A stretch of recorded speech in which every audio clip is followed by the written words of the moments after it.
ঘ্যাঁটটা চাপাবো, তার জন্য আমি কড়াইয়ে তেল দিয়ে দিয়েছি। আগে ফুলকপি আর আলুগুলো ভাজবো।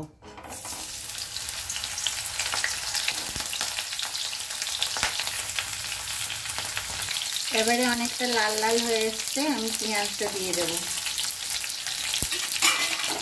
পেঁয়াজটাও লাল লাল হয়ে এসছে, এবারে সব সবজিটা ঢেলে দেবো।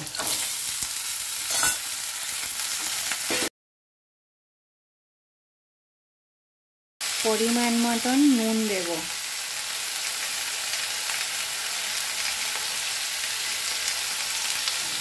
হলুদ দেব,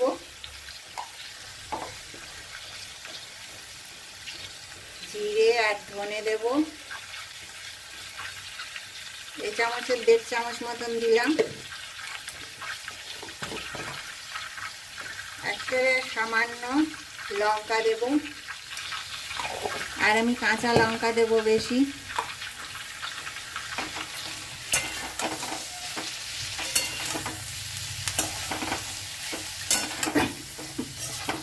মটরশুঁটিটা দিয়ে দেব,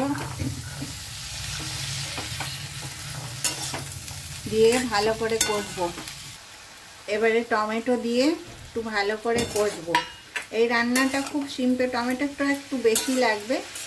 এই রান্নাটা খুব সিম্পল, কিন্তু খেতে খুব টেস্টি হয়। আপনারা এইভাবে একবার ঘ্যাঁট বানাবেন আর খেয়ে দেখবেন। এটা খেতে খুব ভালো লাগে, গরম ভাতে রুটিতেও খুব সুন্দর লাগে খেতে।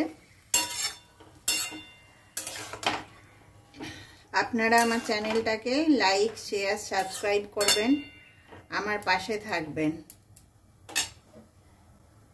এবারে এটা কষানো হয়ে গেছে, জল দেব।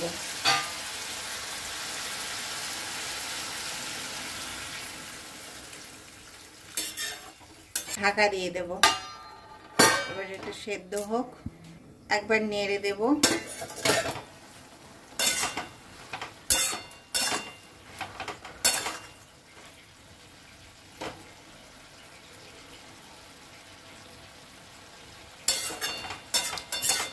প্রায় সেদ্ধ হয়ে এসছে, আর একটু ঢাকা থাক।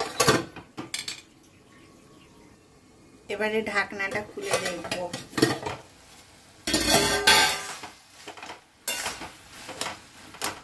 এর মাঝে আমি আর একবার খুলে দেখেছি।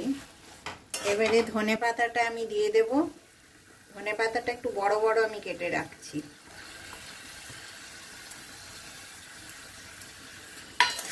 একটু বড় বড় করে এই তরকারিতে ধনে পাতা দিলে ভালো লাগে। তাহলে আমাদের এই ঘ্যাঁট রান্না শেষ হয়ে গেল। আপনারা আপনাদের সময় বার করে আমার ভিডিওটা দেখলেন, সেই জন্যে নমস্কার।